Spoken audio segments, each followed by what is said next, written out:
All right, so we're going to talk about one of my favorite topics, and that is breathing. A couple weeks ago, we talked about the mechanics of breathing and how the way we breathe can actually affect the way that we move. Today, we're going to talk about how breathing can actually affect the way how we feel. So, and then we can also learn how we're going to leverage it and use it in our training, and how we can start to build breathing into our practice. A lot of people are curious, how do we start a breathing practice? This is how you start a breathing practice. So let's get Tyler in here. So a lot of people have questions on how to build a breathing practice. What do I do, right? Where do I start? How do I do a breathing practice? And this is where we start. Every client that I work with, you guys are getting it here. Every client that pays to work with me, this is what we're doing. These are the things that we're talking about, and they start from the beginning is breathing, right? And I think it's the low-hanging fruit that can take care of a lot of things that we may be dealing with in our life, not only physically, but mentally. So let's go ahead and share the screen. I'm ready to do. All right. Present. So physiology just means what's going on the inside, right? So when you take an anatomy and physiology class, anatomy is looking at the structures. Physiology is looking at like everything that's going on at like a chemical level, at a microscopic level. You can think like macro and micro, right? Physiology is kind of the things that we can't necessarily see. Anatomy is the things that we can see. Reminder, Sean's not here, but I am not a doctor. I just have a love for the human body. I've read a lot, I've studied a lot, I've practiced a lot. I've been doing this for a long time, but I am still not a licensed doctor, but I am a licensed medical professional in the state of Ohio. Remember, if you have things going on in your life, we always want to look at our environment first. It is like any of my clients that come in for musculoskeletal issues or even lifestyle issues, we have to look at the environment. These are the things that we can control. And usually when we look at our environment, we see things can be out of whack. Breathing knocks a few of these boxes off. It knocks off human movement. I feel it knocks off nourishment. It helps with our relationship with stress. It helps with flow and meditation. So again, breathing is a low-hanging fruit. A lot of people are like, well, I breathe on a daily basis. Like, what do you mean? Is there more to it? Yes, there is. To me, breathing is life, and without it is death, right? Hold your breath. You won't last very long, right? We come into this world on an inhale and we leave on an exhale. So to me, that's a lot of reps in between, right? There's a lot of reps. Every breath we take in and let out, to me, is a repetition. It's just no different than a squat. Joints are moving, bones are moving, muscles are contracting and relaxing, right? On average, a human will take an estimated 54,810,000 breaths in their lifetime. That equates to about 23,000 breaths per day. It would be in our best interest to just take a couple minutes each day to leverage this. So this is what kind of prompted me to fall in like love with breathing, or start asking better questions, is that breathing is something that is relatively unconscious, but we've evolved to be able to consciously control it. Why? Why would we evolve as a species to be able to consciously control our breath, which is a relatively unconscious act? And to me, that question has kind of sent me on this journey, and is kind of hopefully what this presentation will help us understand maybe a little better. I don't 100% know why you evolved to consciously control it, but what I'm going to talk about is hopefully going to elaborate that a little bit better. So what is breathing? Breathing is a noun. It is the process of taking air into and then expelling it from our lungs. Pretty simple, right? But what's in the air we breathe? It's 78% nitrogen, 21% oxygen, 0.9% argon, and then 0.039% carbon dioxide. Well, when we exhale, there's no change in nitrogen. We have no use for the nitrogen we breathe in. It's kind of an inert gas. But here we see the percentages change in oxygen and carbon dioxide. So breathing, for the physiological level, is a romantic relationship between oxygen and carbon dioxide. So why do we need oxygen? So let's kind of just brush up on our talk from last week, right? We need oxygen to produce energy, right? This is what we need to do things on a day-to-day basis. For me to talk here and use my hands and blink and read and think about the things I'm going to say all require energy. It requires oxygen to make that energy, right? It's a process known as cellular respiration. This is where we take the food that we eat and we combine it with oxygen and we make ATP. We went a little bit more in depth in this last week, but here's what essentially, this is it kind of simplified. We've simplified it in this equation, right? So we have glucose plus oxygen. It converts into carbon dioxide, water, and energy. This is the chemical equation for cellular respiration. So we need oxygen in order to convert glucose into energy. But CO2 is a byproduct, all right? So first I want to talk about breathing in our nervous system. Breathing is directly associated with our autonomic nervous system. So the nervous system can kind of get confusing, but I kind of come up with like ways to remember this just from the way my brain works. Autonomic means automatic in my head. So these are things that we don't have to think about. And within the autonomic nervous system, there are two subdivisions. One is sympathetic, the other is parasympathetic, all right? Our inhale is directly associated with the sympathetic nervous system.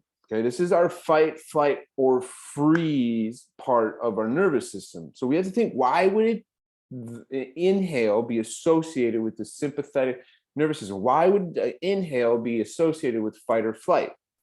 Because we need oxygen. We need energy to either throw down, run away, or just stand there and do nothing, right?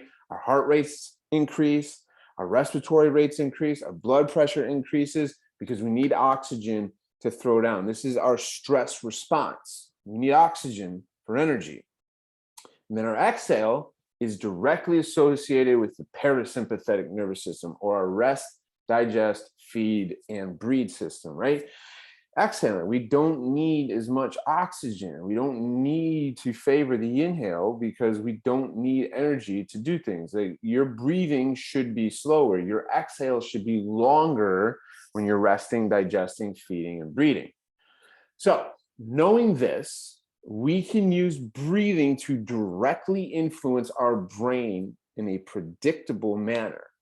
And to me, that is where why we've been able to, we've evolved to consciously think about breathing, is we can now leverage something so simple to either get into fight, flight, or freeze, or rest, digest, feed, and breathe. We don't want to say freeze, but fight or flight, right? So if you're getting ready to train, we can leverage and influence our nervous system with our inhales to get us excited and ready to train, to give us energy, because oxygen is used for energy, or we can use our exhale to help relax us and calm us down.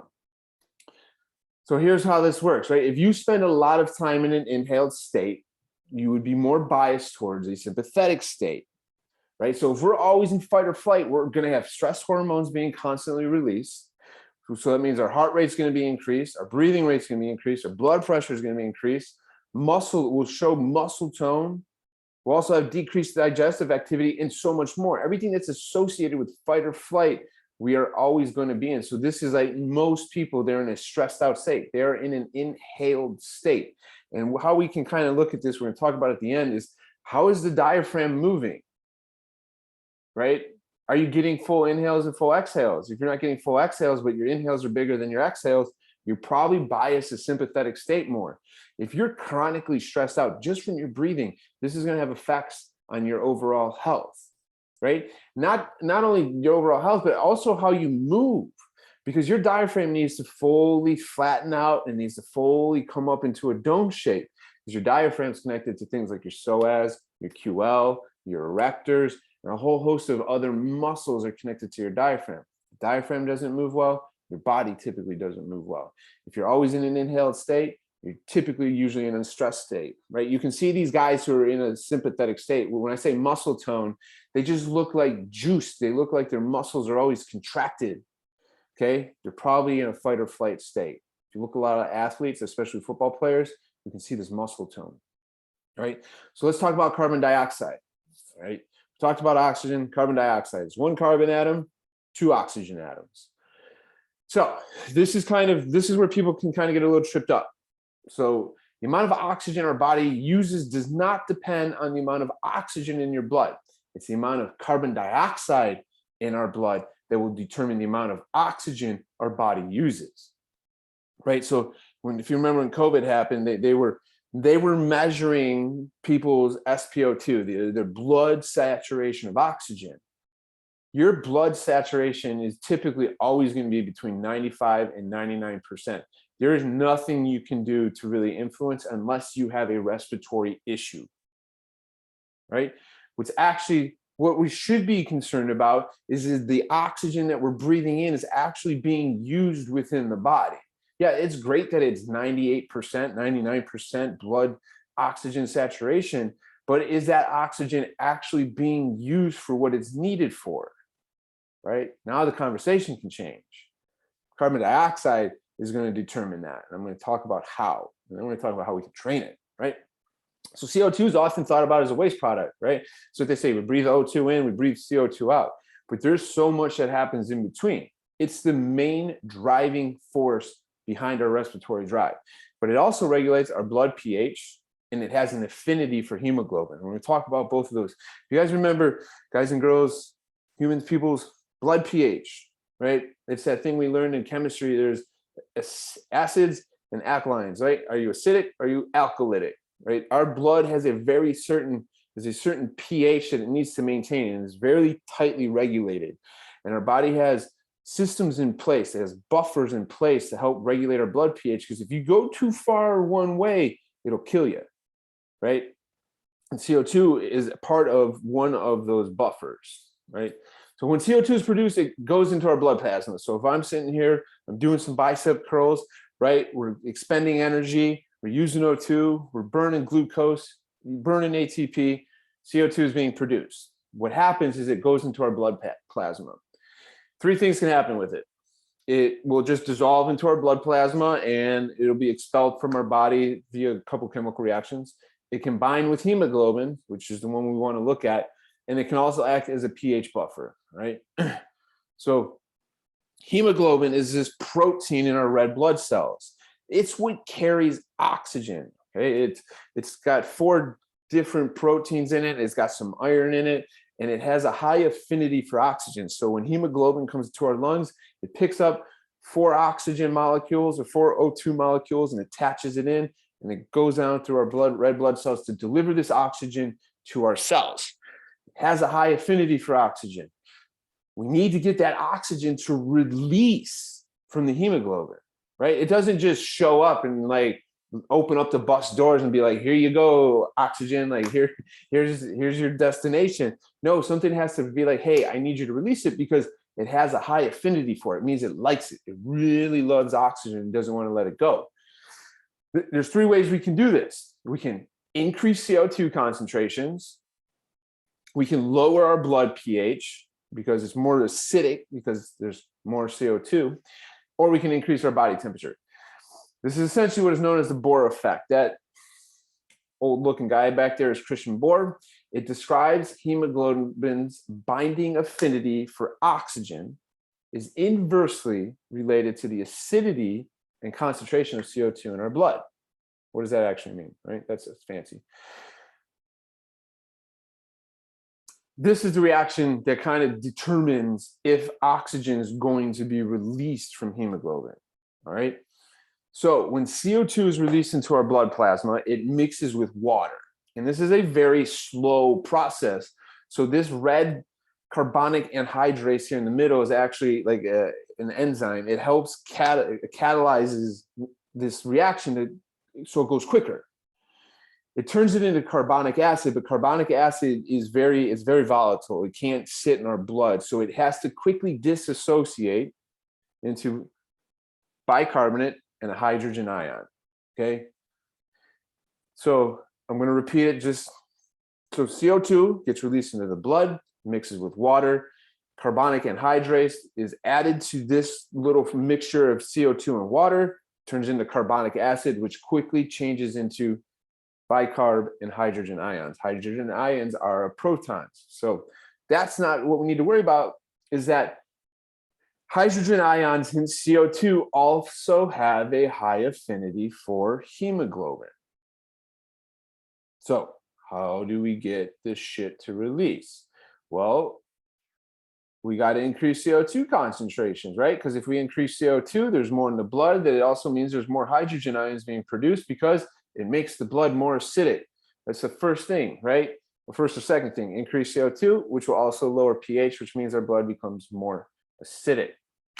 So higher the concentration of CO2, lower the O2 will be, right? It'll be this inverse proportion. CO2 goes up, O2 will go down. O2 goes up, CO2 should go down, right? Because when CO2 attaches to the hemoglobin, it returns to the lungs where there's a higher concentration of oxygen, okay?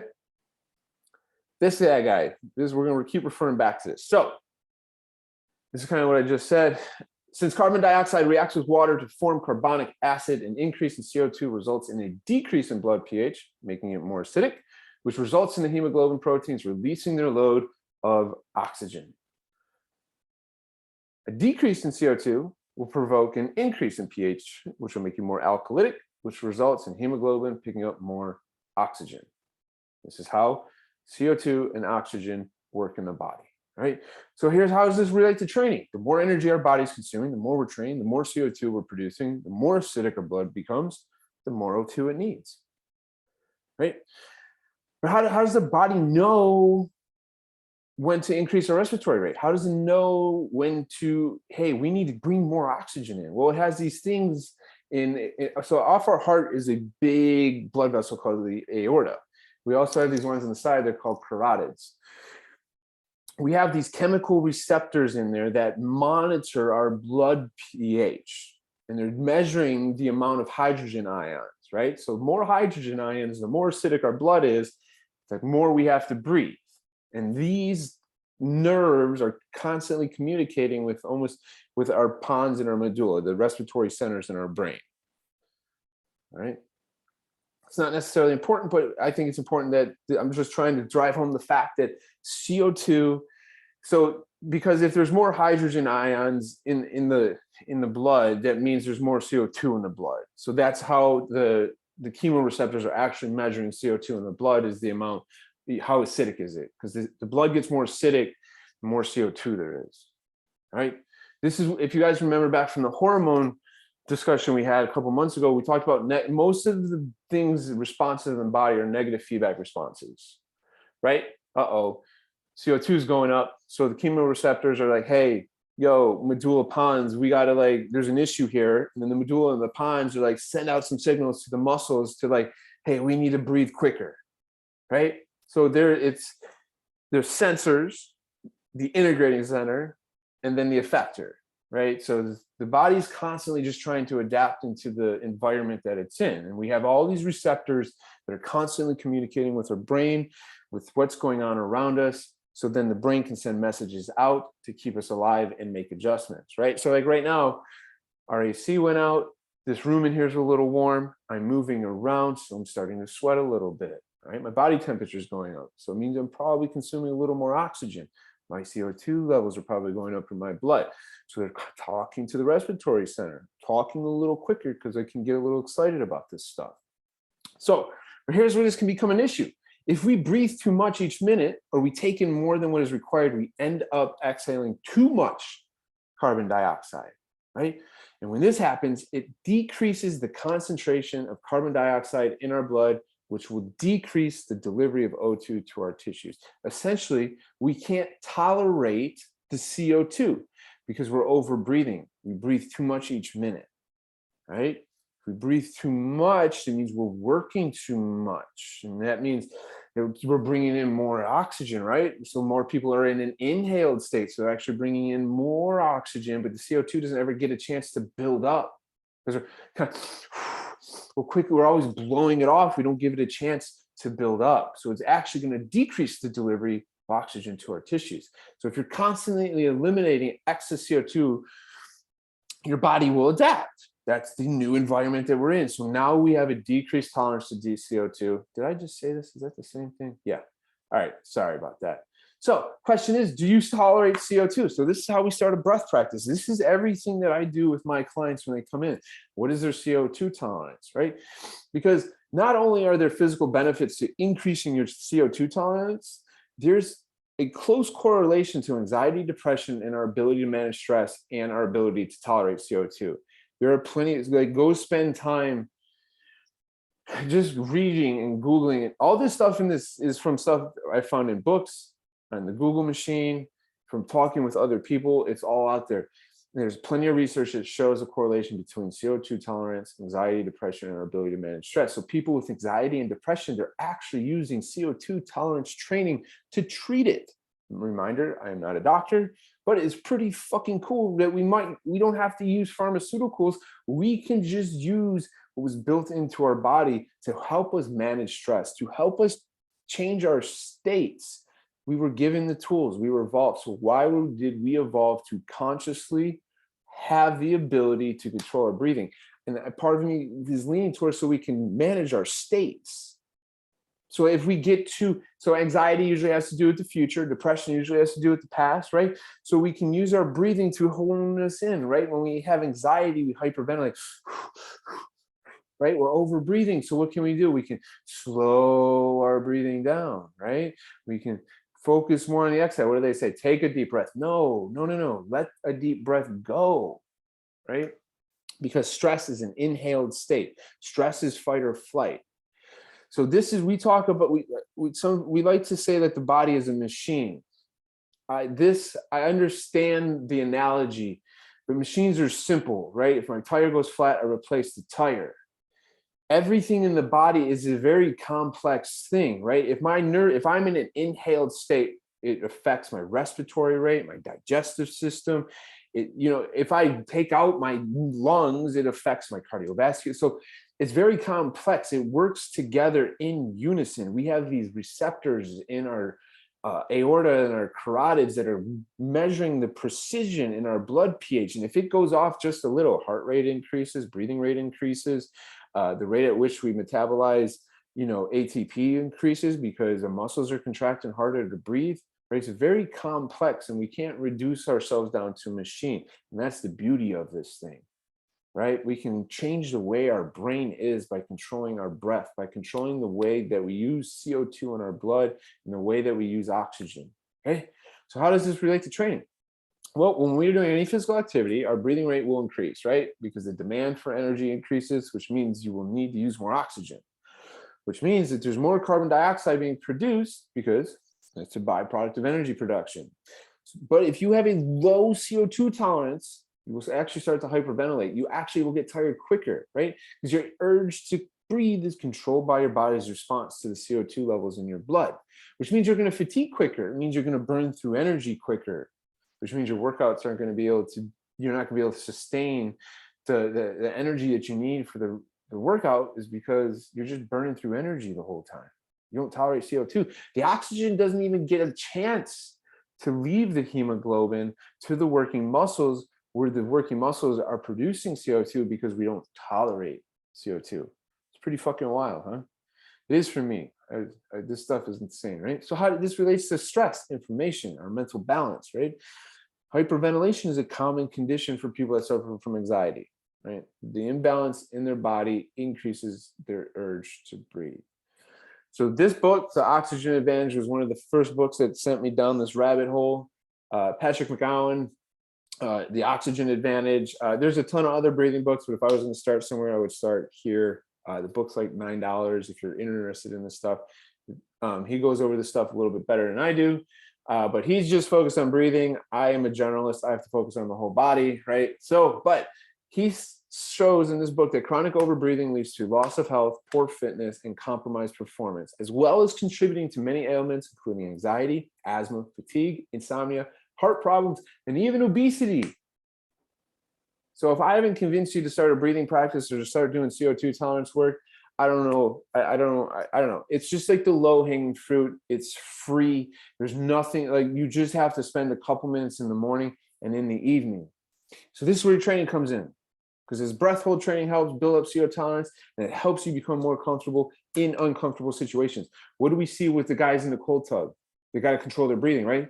Because as soon as they go in, they go, they got to slow their breathing down. They got to take control of the situation because their body went right into an automatic or autonomic fight or flight, right? But we can train this.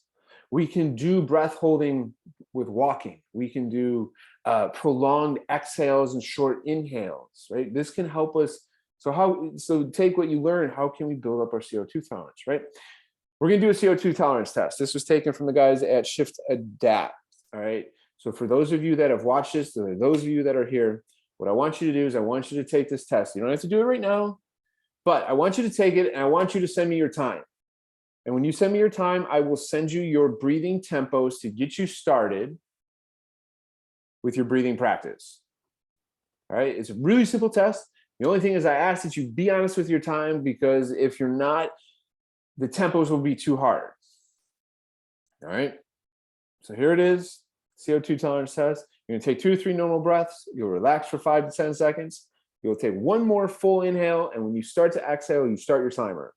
You exhale as long and as slow as you can. So the exhale doesn't have to go, you can go and go as long and slow as you can and record your time. But just be honest, right? There's no PR. This is your number. This is for you to get better. Low scores are typically associated with snoring, sleep apnea, anxiety, fatigue, decrease in mood, or poor recovery. So if you have a low score, you might have some of these other things going on. Not saying that the low CO2 tolerance is what's causing it, but it may be associated with it. I can never say, yep, that was it. That's what caused it, because the body's very complex. There's never one single thing. That's kind of like with medicine. They focus on the one single thing instead of looking at the body as a whole, which is what I have to do as a performance coach, okay? And high scores are associated with increased performance and recovery, a decreased breathing rate, improved sleep, concentration, and energy levels. Like, fuck, I don't know who wouldn't want that, right? And all you got to do is 5 minutes in the morning, 5 minutes at night. That's 10 minutes out of your day to get better, to increase your performance, to improve your sleep, your concentration, and your energy levels, right? Benefits of increasing your CO2 tolerance at physiological level: lower respiratory rate, breathing less, right? We shouldn't be taking in more oxygen than we need. CO2 actually will increase the size of our blood vessels, right? So that's going to improve blood circulation. CO2, higher we can tolerate it, the more oxygen we can take in. It increases the delivery of oxygen to our cells, improves sleep, and increases heart rate variability. That's the physiology of breathing. That is like a semester's worth of respiratory and cardiovascular and biochemistry crammed into 43 slides, and I'm not sure where we're at on time, but that's it. So there's 2 of you in here. Are there any questions? I gotta stop sharing. Oh, not a new share.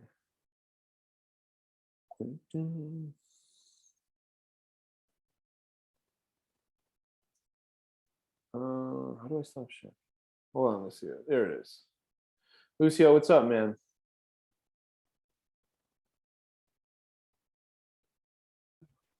Hey, but okay, so I guess in terms of your little CO2 test, in terms of the normal breaths for that, I guess beginning part of it, is the exhale automatically through the mouth, or is it So normal right breaths as an in through the nose, out through the nose, then?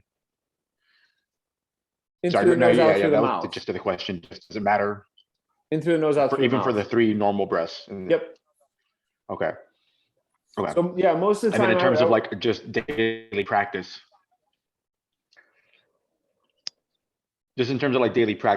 how important is it to like focus on whether the exhale does come via the nose or the mouth, and at certain times is it more beneficial to optimize or prioritize, I guess, nose exhale versus mouth exhale? That's a good question. So we always want to, since we're talking about, the exhale we can do a couple things with. There can be for the physiological component and a mechanical component. All right. For the physiological component, I always want it through the mouth if we're training our CO2 tolerance. Okay. If you're breathing on a normal day-to-day basis, into the nose, out through the nose. Okay, but as it goes in terms of the, like you said, the CO2 tolerance, prioritizing exhale through the mouth is probably the best call. Yep. But Okay, cool. I don't know if so I always go like, I like purse my lips up a little bit. And so I'm not, because a lot of people that exhale, they go, oh, and they just slow that down. Learn to slow your breathing down through your mouth. Like, I have a busted up nose. I can barely breathe out of one side, and the other side's like half closed from just getting hit in the face too much. So I have trouble exhaling through my nose. And everybody I work Okay. with, we always exhale through our mouth when we're doing the physiological work. But the rest of the day, when you're not training physiology, just do in through your nose, out through your nose. Okay. And then in terms of, I guess, the timer for that, is the timer meant to be stopped at the end of your exhale, or is it like you exhale and then you just don't take a breath and you're kind of holding at the exhale and you keep the timer going? Then once you like feel like, okay, I have to take a fucking breath and I No, go. when you can no longer exhale. Okay, so at the end of the exhale, that's when the timer stops. Yeah. But I don't want Cool, I don't cool. want people to exhale until they're like red in the face. When you're like at the end of it, like just like, okay, that's where I'm at. It's kind of like with Jim Wendler's 5-3-1. We want to start with 93% of our 1 rep max, not 100% with our 1 rep max to take percentages from. Because then it gives us something to Gotcha. kind of Okay. build on. Because like if your time's too high, then the tempos are going to be too hard. Right. And then you're going to get frustrated. We want the tempos we want this to be nice and easy. We want it to be kind of relaxing. We want to be able to shift our states and learn how to control that. If the tempos are too hard, then a lot of people can tend to get frustrated. So we want to kind of like build those wins in the beginning. But within like 2 weeks, your CO2 tolerance time will increase. You'll be like, holy shit. Okay. And then I guess in terms of like breathing practices in general via standing, laying down, or sitting, does any of that have an effect, because of the way your body is postured and the way the diaphragm might be able to expand and not expand because of, depending, again, standing, laying down, sitting? So if we're going to talk about looking at mechanics, we want to place our thoracic diaphragm and our pelvic floor diaphragm kind of like this. I wouldn't do it standing because most people's like rib cage and pelvis are like all kind of mismatched, and we don't get like that stacked diaphragms. So I always tell people to lay down with bent knees, or kind of like if you sit like on your calves, like on your knees. So whenever we can stack the pelvis and rib cage like this. So I always say laying down, because laying down is going to help relax also. So I have a morning tempo and an evening tempo. The evening tempo you want to do laying down because you'll be kind of tired. I don't recommend doing any Okay, breath cool. work standing. It's just because you're fighting gravity in a different way. So. Okay, cool. I think that covers what I had at the top of my head. So Cool. Tyler, what's up, man? What's up, man? For the times, so I just did mine while you were talking. What would be like a low time or a high time, I guess? Or like what is the So my goal is for range? people to always have a 60-second exhale. Anything lower than 30, I would say, is like a low. I mean, low would be like 1 to 15. And then like anything, if you're like higher than 30, like we're good. But if you're like 1 to 10, it's easy to improve that. Within like 2 weeks, 30 seconds is super obtainable. 60 seconds is like one of those PRs, like kind of like think about plates. 1 plate, 2 plates, 3 plates with lifting. It's the same with this. It's every 15 seconds is always like that next goal. But I would say 45 to 60 seconds is what we're shooting for. Anything lower than 30, I would say, is a low score. Awesome. Yeah, I just did mine. It was 31. So okay, cool. Text me that. So everybody watching this, shoot me the message in the Discord or text me on my cell phone, and I'll shoot you your tempos. And I'll explain how the tempos work, how to read them, and how to use them. So I actually essentially give you 4 weeks worth of tempos for morning and night. to work on your breath practice. And you can either do 5 breaths of the tempo, or you can do 5 minutes, whatever you have time for. I think we all have time for 5 breaths. So you can.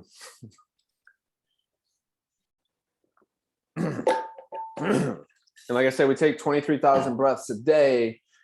If you take the time to just really focus on 5 to 10 breaths in the morning and at night, I don't think that's it's a small investment that has a huge payoff in the long run. And then you're going to start like trying to hit that 60-second, 90-second. I've seen people do it for like if you look at a lot of free divers, this is where a lot of this stuff comes from. How can these guys hold their breath for a couple minutes at a time? And then you start to understand the physiology of it, and then you can start to leverage it in your training, right? So we talked about this last week with like aerobic work. So just nasal breathing, push nasal breathing. If you start to breathe in through your nose, out through your mouth, you're breathing too heavy. Usually that means you're kind of out of that aerobic zone. So instead of like, if you don't have a heart rate monitor to measure like that 60 to 70%, for people, hey, just nasal breathe, push yourself till you can only nasal breathe. So we can start to train these types of things in training. Lucio, you got another question, buddy? And then in terms of, I guess, I know there's a lot of like different types of I guess, breathing practices or principles, depending on where you look. Are there any that I guess are worth, I mean, I'm sure they're all worth looking at, but in terms of like ones that are kind of worth diving into, like I know there's like the very popular one, which is like the 478 that was popularized by that doctor. There's like yogic breathing, which I think is like a more Eastern style. There's a few other like different variations of like breathing practices and in terms of their purposes. I recommend looking into the guys at Shift Adapt, and then that book Oxygen Advantage to get your feet wet, and then just go down those rabbit holes. So like the guys at Shift Adapt, Brian McKenzie and Rob, I don't know, I forgot Rob's last name, but they also have like the HHP Foundation and Shift Adapt. They put a lot of content out on how to train with breathing and different ideas around breathing. So like their niche is breathing. As far as this goes for me, this is where we start, and we can get you to 2 minutes with a CO2 tolerance. But something we can work on is different styles of breathing to like elicit different. So like the inhale part to get us amped up. There's different, like drag or fire breathing is one of them. But I don't know any specific, like every martial arts has different breathing styles. But I can't name any like off the top of my head that I prescribe to, I guess you could say. Okay, cool. But they're all kind of worth just kind of rabbit holing down, I guess, just kind of seeing what tickles your fancy. Yeah. So Brian McKenzie and the guys that Shift Adapt, I forgot what they were before. They were like strength, speed, and power, like PSP or something. But anyways, like they're the ones that kind of have put a lot of stuff on breathing to the forefront from a physiological standpoint. It's really the mechanical standpoint is pretty fucking cool too, which I talked about in the beginning. I might have to bring that one back because it's really cool. But the guys at Shift Adapt and Brian McKenzie, what they do, I would follow them on Instagram and start just consuming their content on YouTube. And then I know they have a couple classes and guides on breathing that I've taken that are, if you take their classes, you're going to get like what I just talked about, but like on steroids. All right, cool. Yeah, like those are the guys I would start. But then there's like guys like Wim Hof, right? There's Wim Hof breathing. It's just go venture down that rabbit hole. I've been doing it for a while, but I keep coming back. So you have to remember, I'm a generalist, and most of the people I work with are always in an inhaled state. So they don't need those advanced breathing practices. They just need to learn to gain control of their diaphragms and like their relationship with oxygen and CO2. And that works for the majority of the clients I work with. Gotcha. Cool, man. Fuck yeah. Cool, man. Guys, thanks for coming. I really appreciate it. I love this stuff. I would have been that excited even if nobody else showed up. It's just, this is what I work. This is what I do for a living. I'm about to open a brick and mortar business, and this is going to be the foundation of like what the stuff we do with these clients. So I'm telling you, man, like if you're working with people, like breathing's from a mechanical and physiological standpoint, this has the ability to changed lives dramatically. And people are like, it's just fucking breathing. Like, yeah, it's just fucking breathing, man. So thank you. I appreciate it. Shoot me your tempos, your times, and I will get you your tempos, and we'll go from there. Awesome, man. Thank you so much. Appreciate it. Thanks, guys. Appreciate you. Thanks, Nick. No time.